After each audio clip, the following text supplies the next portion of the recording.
What's up, everybody? I'm back with another Jesterbell reaction video. More Starfleet Academy stuff.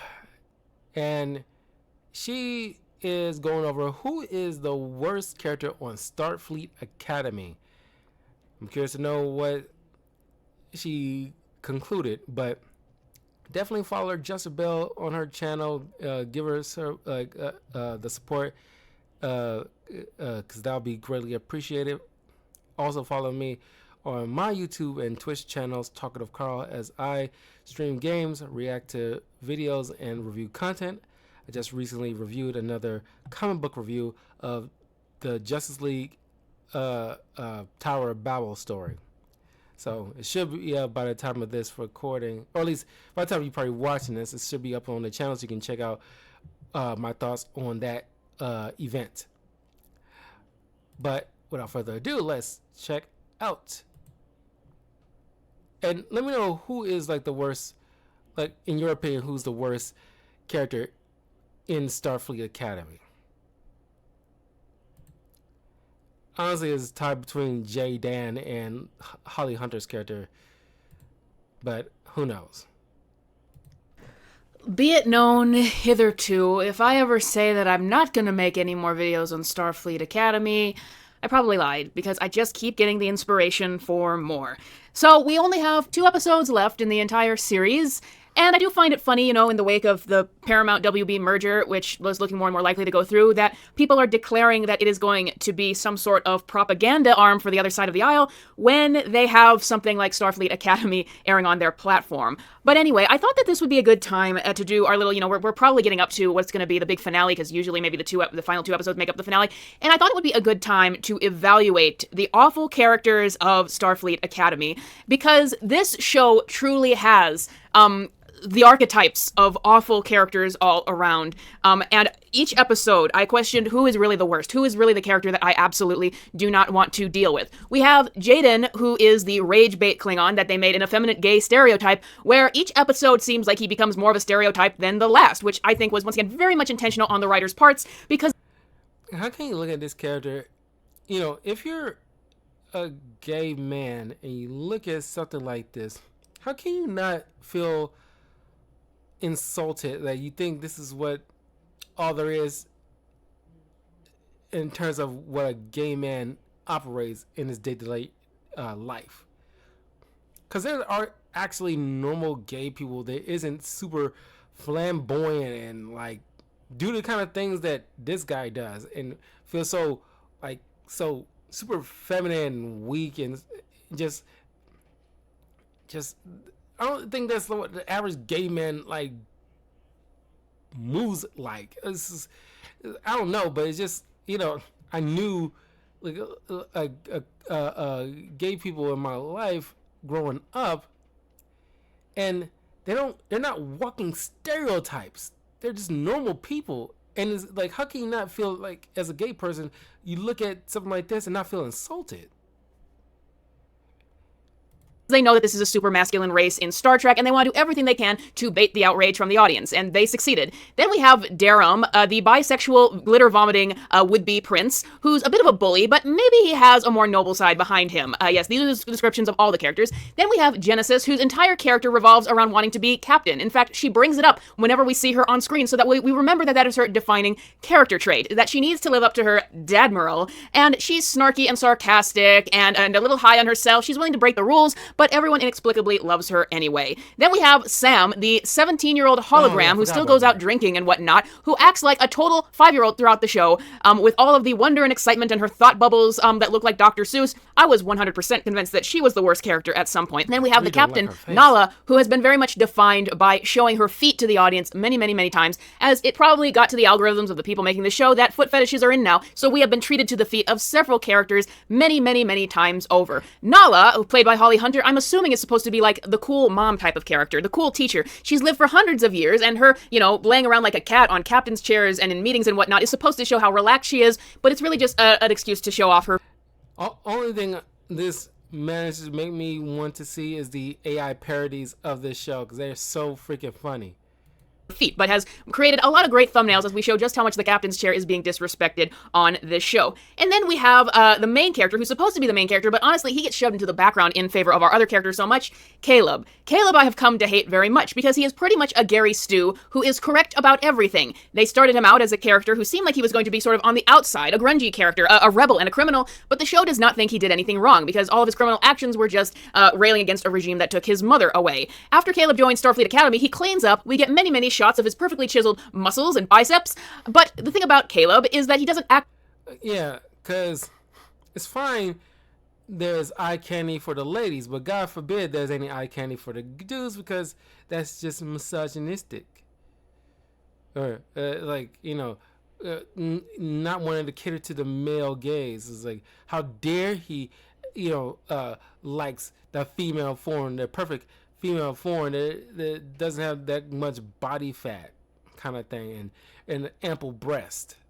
God forbid guys are into that sort of thing. A couple of these characters, female characters, are good looking. I imagine that you put them in proper Starfleet attire that is form fitting and probably showed off the body a little bit more, the curves a little bit more. There's something for guys to really find appealing too. Dare I say lust after? Dare I say goon after? Because you're definitely doing a lot for that, for the female side of things. There's nothing wrong for girls to have somebody to goon over. It's kind of like the reaction videos that I've been doing about like the hypocrisy in video games, where it's like, oh, girls can goon after Leon Kennedy and do all these mods and like, options to have his shirt off or whatever, but there's complaints about like, oh my god, why you have characters in Marvel Rivals gotta be like, with a big butt and like all these like jiggly parts and all this other stuff. Like what are you doing? It's like, so clearly you're being hypocrites. So at least admit you're being a hypocrite. It's like, yeah, I want girls to have hot dudes to goon after, but I just don't like the idea that guys have to like girls that are perfectly good looking and super attractive, because I don't look like that. I was bullied by girls like that when I was younger, so you don't get to have that, because it's all about like getting even or something like that. It is, I think, lost among these super left liberals in their fight for equality. They know it's not equality at a certain point anymore. It's all about exceptionalism. It's like, I want to be getting preferential treatment. I want to have like, all these little things because, I feel left out. I want this. I want, freedom of expression for me. It's all about me. It's like, it's just like zero understanding on the world around them, how the world works, because they're in their little bubble, so you think one way and one way only. It's all stupid. At all rebellious, or anything that would show that he has a criminal record, apart from making a snide comment about Starfleet Academy, which he has completely joined, even though Nala, despite promising that this will help him find his mother, has not shown any progress on that whatsoever. But each episode that Caleb is in is pretty much him being, once again, a Gary Stu, where he's great at everything, he's great at debate, he's great at technology, he always has the answer. He is the self-insert for the audience, I suppose, though this show is full of self-inserts.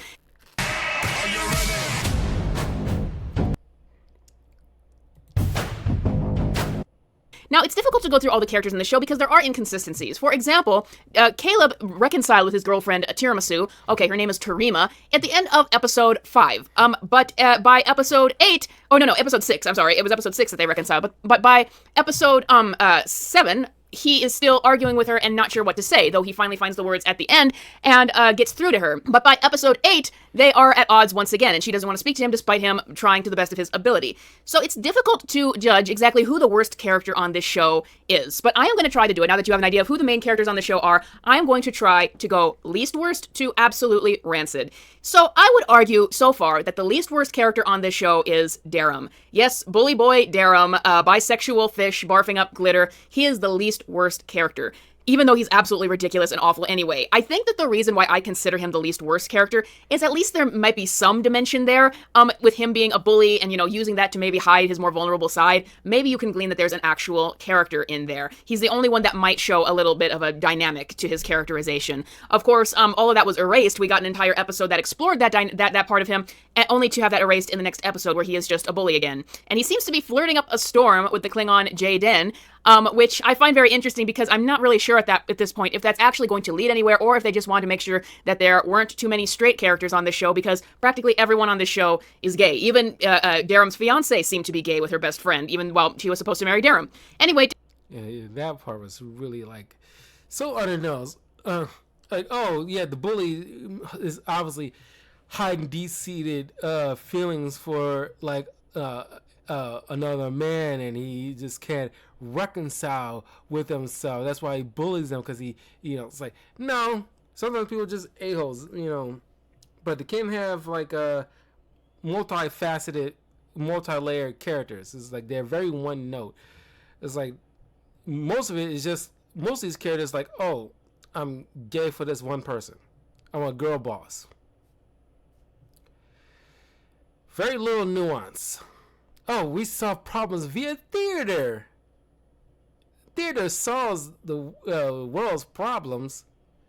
It's like, tell me that you only got this one San Francisco treat mindset without telling me you only got this one mindset. As much as they preach about inclusivity, it's not very much inclusivity. It's everybody's thinking this one little way that's hyper specific in California, or at least certain parts of California. There's no masculinity in this project on any level. Darum is the least worst, and I would say that maybe the second least worst is Genesis, even though, once again, all these characters are just so annoying. There's just not a lot to Genesis, and she doesn't appear very much in the show, relatively speaking. Most of these ladies, who are 5'0", talking down to guys who can easily just push them to the side with one good modicum of strength. Once again, her entire character is defined by needing to fill the shoes of her Dadmiral and wanting to be captain. And she's cocky, and she's willing to do whatever it takes to get ahead, even cheat, which I guess you could say is a bit of a character flaw. But once again, it seems like everyone loves her just unconditionally. She gets off easy when she does something wrong. Caleb is instantly feeling attracted to her. There was implications that Darum felt attracted to her in the opening episode. And Tiramisu, the girlfriend of Caleb, gave her such praise in the last episode about being a harbor for others. I haven't seen that at all. Genesis is super, super just snarky and overconfident one second. The next minute, the writers want you to believe that she actually might be a wise soul, even though the advice that she gives to people is the same advice that every character is, that, you gotta do you, and you're just on your way to be your better self. Be your best self. It's just more self-validation, so I don't really buy into the complexity of this character. She's not wise like the writers want you to think she is. She's not as likable as they want you to think she is, but, she's less annoying than some of these other characters, I guess. So the next character I'm going to put on this list, and I can't believe I'm putting her here, but you can never tell because they gotta practically put these attractive girls into pantsuits, or they slubby demeanor, not showing off any type of features that might be appealing to the male audience that you're supposedly trying to cater to, because Star Trek is a boys brand. Boys that probably are not into theater. We're not going to be talking about their feelings all the bulk of the show. They're all about action, getting crap done, rescuing the fair maiden. Nala. At this point, she is annoying me less than the other characters on the show. Maybe that's because she just hasn't gotten as much focus in recent episodes. But she's a terrible captain. Just a terrible captain. She's like if you put a kindergarten teacher in charge of all the Starfleet Academy. And I like Holly Hunter fine. But it's like, I don't know what it is with her. I don't know if it's just because she's older or something, but it's just talking like this. It's just like, enunciate. Or don't give her too many words that she gonna have to. Students, she, like Genesis, is not nearly as wise or insightful as the writers want you to think she is. She's just defined by subverting the norm, supposedly, by lounging around in her pajamas with her bare feet out while dispelling nuggets of advice to students and sparring with the other superior officers. She is like if a crazy cat lady, I guess, was self-inserted as a Starfleet captain, and so supposedly she's a character that suffers from a lot of guilt for letting her son die in combat and is trying to form a connection with Caleb to try to make up for that, but we barely see them interact, so their mother-daughter bond is not really believable. But Nala at least has laughs whenever she shows on screen, and I'm sure we're going to get to see this 3-foot lady's feet again. Did I mention she is so much shorter than everyone else on the show to the point of it being embarrassing? At least we always get some craziness that can count for entertainment whenever she shows up, but she is a disgrace of a Starfleet captain, and she has not shown any sort of wisdom and insight. You know, the only thing she did that I guess was insightful was advising how to do a prank to get back at the rival. You know, there's always been female captains and admirals in Star Trek in the past. And prior to Picard and Discovery, I'm talking about during like DS9, Voyager, TNG, and the OG. Incredible female characters in Star Trek. And what Paramount's been doing in the past handful of years is just an utter slap in the face of what came before. They don't respect what came before. They don't honor what came before. They'll use it in order to like push a certain agenda, but they won't respect it. College. Anyway, moving on to the worst characters. The next character I want to focus on this list, it's actually Jaden. Jaden, you might be surprised, is so high on this list as least worst characters. Now, trust me, I don't think Jaden is a good character at all. He is a complete and intentional destruction of everything that the Klingon race was supposed to be. They know that this is a hyper-masculine race within the Star Trek universe, toxically masculine at that, so they take the most toxically masculine race in Star Trek and they give them an effeminate, sensitive, gay Klingon, which, once again, every episode seems to amp up the stereotype. In the first episode, Jaden was merely just a more sensitive Klingon studying to be a doctor. The next time we see him, we confirm he's interested in men. The next time we see him in a major way, we confirm that he came from a polyamorous a family with 2 dads and 1 mom, and, you know, was the rejected one of the group because of his sensitivity, because of his dream to work in Starfleet, because he is a pacifist who never wants to hurt animals, even though nobody in this entire universe would have the need to do so, because they have replicators now. He doesn't want to eat meat, even though it's not actually meat from an animal, and for some reason his family live in North America. And the next time we see Jaden, he goes around wearing skirts and tights, which he will wear consistently. In the next episode we see Jaden, he is now in a committed relationship with his boyfriend Kyle, going off to Ibiza with Hawaiian shirts, but he is also flirting up a relationship with the character Darum. With their wedding episode, he wears a big gown for the wedding, and there are several longing, romantically charged glances between the two. Now you might think, with the craziness here is you can tell how far you are in the series by just how gay Jaden is. And it's just crazy that he becomes more and more of a stereotype in each episode. But the thing is, they don't have anything to do with his character unless they are showing off a part of him being gay. In the last episode, he left. He was written out of the episode claiming that he had a cold because they didn't know what to do with him in this Theater Kid episode. He actually, I think, might get more screen time than even the main character Caleb, or potentially any of the other students. We get so much screen time to Jaden, but whenever they don't have an episode that can showcase a facet of him being gay, they find a way to write him out of the show, because that's the entire point of him. He's the gay Klingon, and that's all they made up for him. We haven't even gotten barely any exploration of him learning to be a doctor. His entire character revolves around him being gay. So he's a complete destruction of Klingons, and I understand how bad his character is as just this gay stereotype that's there just for the sake of it, but the reason why I keep using this example because it's like a perfect example.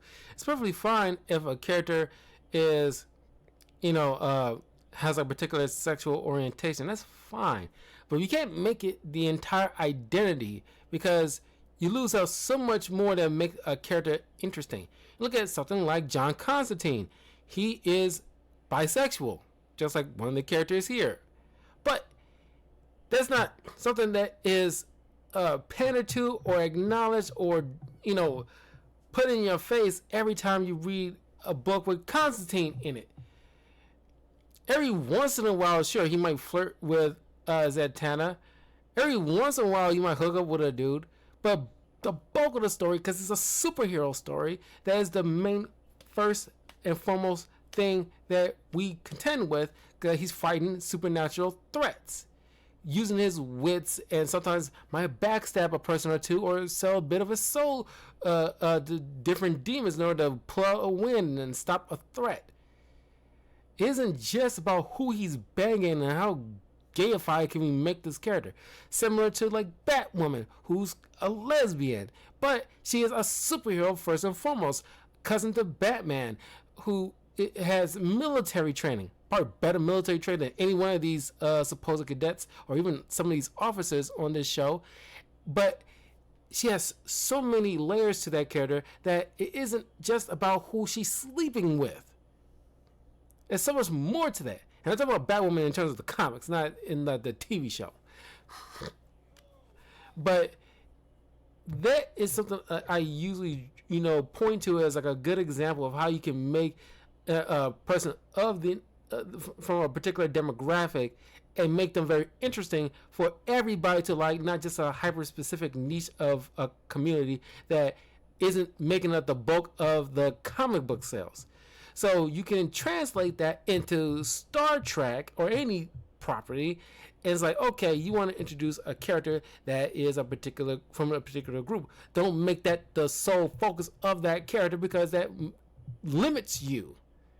Because the only thing you're doing is trying to use it as like a mouthpiece or just pushing a particular agenda, or pat yourself on the back because look at us, we're like progressive, we're a right think.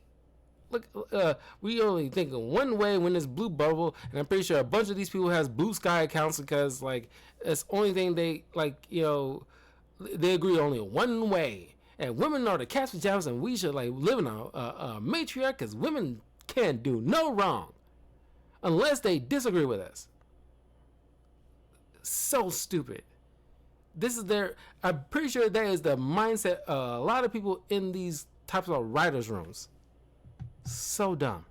Put him so high on this list is I don't mind seeing him because I know that it is going to make the show even more of a parody of itself every time he comes on the screen, and the ridiculous that follows even as they are trying to flaunt around just how stereotypically gay this Klingon is. Not to mention that the actor that they got to play him, his voice is just too high pitched, so they had to re-record all of his voice lines and modulate them, so it just sounds awkward whenever he is on the screen. So hilarity tends to ensue whenever Jaden shows up, so that is why he is so high on my list. But now we get to the characters that I believe are just straight up insufferable, and at this point I can't stand them all.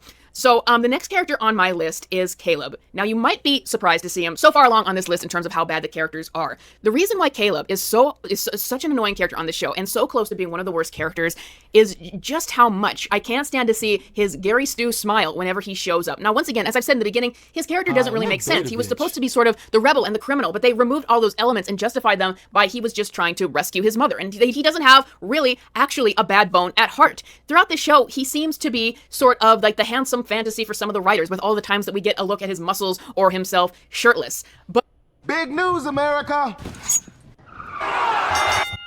Wagovi now comes in a... But he is a total Gary Stu, once again, where it just seems like 9 times out of 10, he's good at everything, and he's always right. And based on that, there's just nothing to him, because they make him too perfect. The worst thing he did was get a little bit angry at Tiramisu for invading into his mind and exposing his mommy issues, but that was resolved very, very quickly as he tried to do the right thing and try to patch up their relationship. He's just such a bland character, and it feels like you are obligated to be on his side and like him, and even maybe self-insert as him as the main character, but there is just nothing to him. And it just shows that when you're trying to make a character that everyone can relate to, they just don't know how to do it. They don't know how to do it apart from making him the most bland, the most perfect character imaginable. And I just get so sick of the scenes gazing at his abs and his smile and his perfectness all the time. He hasn't actually been seen in the show that much, though. They seem to forget that he is supposed to be their main character. They would rather show off Jaden and how gay he is or any of all these other characters, but the last episode just annoyed me so much with his screen presence. But now we get to the top 2 worst characters on this show. Number 2 has got to be Sam, the 17-year-old hologram that, once again, she feels like another self-insert, but that's what all of these characters feel like. Sam is this character who, once again, she's supposed to be 17 years old, even though she does super inappropriate things like go off and get drunk, even though she is technically underage, even though she's a hologram who's programmed to act as like a teenager, yet she acts like she is 5 years old, which just makes the fact that she goes out and gets drunk and has questions about hookups and awkward things like that even more uncomfortable. She's hyperactive, and she has some of the weirdest dialogue in this show, and you can barely hear the actress's delivery because she slurs her words so much. It's like this actress was not professionally trained. But I'm wondering if that's really the case, or if the actress is just uncomfortable by saying the lines of dialogue that they've been giving her. I'm not even up yet, and I just can't with their midday energy before I even put my underwear out my butt. Like Caleb, there's really a sense with Sam that they really, really want you to like this character and have her be endearing to you, but that's just not the case. Yeah, it's like they're trying to, bring in these body positivity type of chicks on these shows because they're self-inserts of certain writers who don't want to try to look good for the opposite sex, or they pansexual, so they want to be like into everybody and think everybody's got to be a 10 in their own little way. It's like nobody will look at this character and say like, oh my god, I'll drink her bathwater. No, kind of girl you kind of push it aside to get to the hot girl. This is the type of girl that be cock blocking you. You try to talk with her hot friend. Oh god, it's just like everything about her is annoying. She got an annoying ass freaking face. When you have a hologram who's supposed to be 17, who acts like she's 5, who once again is there to just subvert the lore of Star Trek, where we have the episode dedicated to her start off with hip-hop music and her dancing around about how amazing she is, it's going to get incredibly annoying for Star Trek fans, but I imagine that they know that. Episode 5 still might be the most painful episode of the entire series, which is saying something just because of how babyish they used this character to make Star Trek and the entire concept of Star Trek. Her episode is the one episode that got a lower rating because it was clearly something that they totally presumed that younger people would be watching, yet the episode includes her getting drunk and getting into a big bar fight. So the character is supposed to be super endearing as this sort of wide-eyed child who's interested in the world, but she just winds up becoming a nuisance most of the time for no reason. And that is why she is so high up on this list. But surprisingly, she is not number 1. I used to think that she was the most annoying character in the show, but she is not number 1. Because you could say that at least, with all the flaws in the writing, Sam at least tries to be considerate of people around her. There is that. There is some good in her. But surprisingly, with all of these awful characters, all these characters who are there to intentionally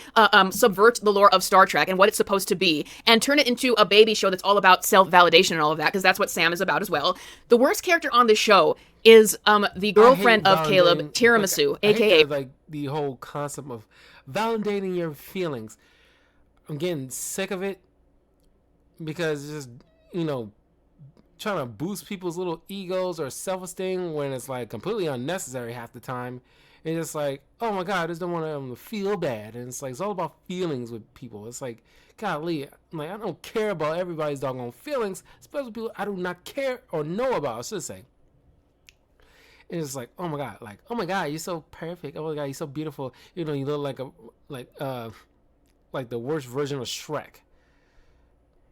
her real name is Terima. Terima is a character that I think has only been featured for 3 episodes now, or 4. Like, she hasn't gotten a lot of screen time, especially as she was going to a different college for a while. She was the character who remained the most mysterious to us for a long time. But now that we know more about her, I can confidently say that she is the worst and the epitome, the peak of the narcissism and the lack of intelligence behind this show. Terima's character is that she is a betazoid, and she has a power that far exceeds that of most betazoids. An empathic power, though I don't think that they understand what that actually means. She can read people's...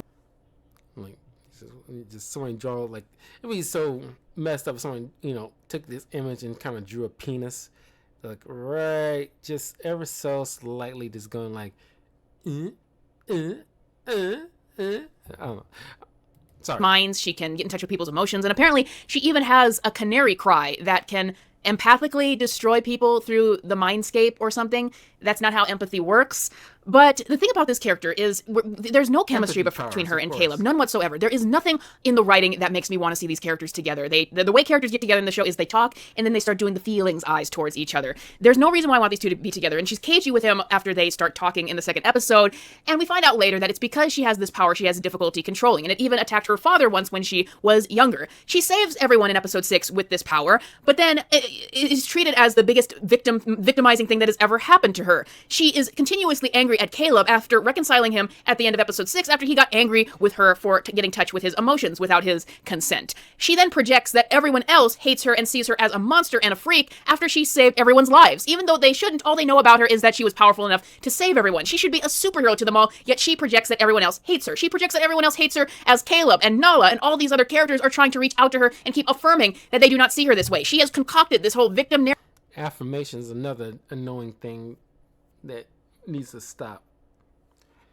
But this is just like with the Acolyte. This is just one giant therapy session. It's like all the writers in rooms probably like had like 2-3 different therapists between each other, and it's bringing all that crap into the writing. That's all there is.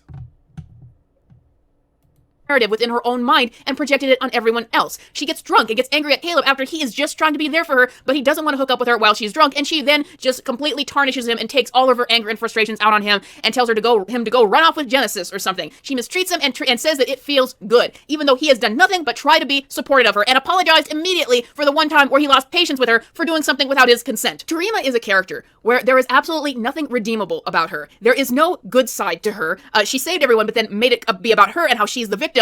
There is nothing about her that shows dimension. There is nothing about her that is even funny. Like Jaden and Sam and Nala tend to all just be jokes. She is just a basket case of victimhood where she projects all of her insecurities out on everyone else. But in the end, even with all of this, she still winds up having other people validate her, like Genesis, telling her that she is just on her way to be her best self as she is going through this difficult time. That is why Tareema is the worst character in this entire show, is that there is nothing likable about this character. There is nothing funny or entertaining about her. She is just a case to cry about how much she's a victim, even though she actually does not have the problems that she thinks she does. And she is not outcast and hated in the way that she thinks she does. She is a victim of her own demise, where she is creating the problems that she fears are going to happen when they don't actually exist. And the writers cannot realize that they have not written the character with the prejudice against her and with the problems that they think that she actually has. So Tareema just becomes the worst character in this show. I can't stand her romance with Caleb, and I can't wait to see this character gone, because I do think that they are setting up for some sort of demise to happen to this character. But I can't stand where the screaming, complaining character is ever on the screen, and it's amazing that she surpassed even Sam in terms of the level of annoyance.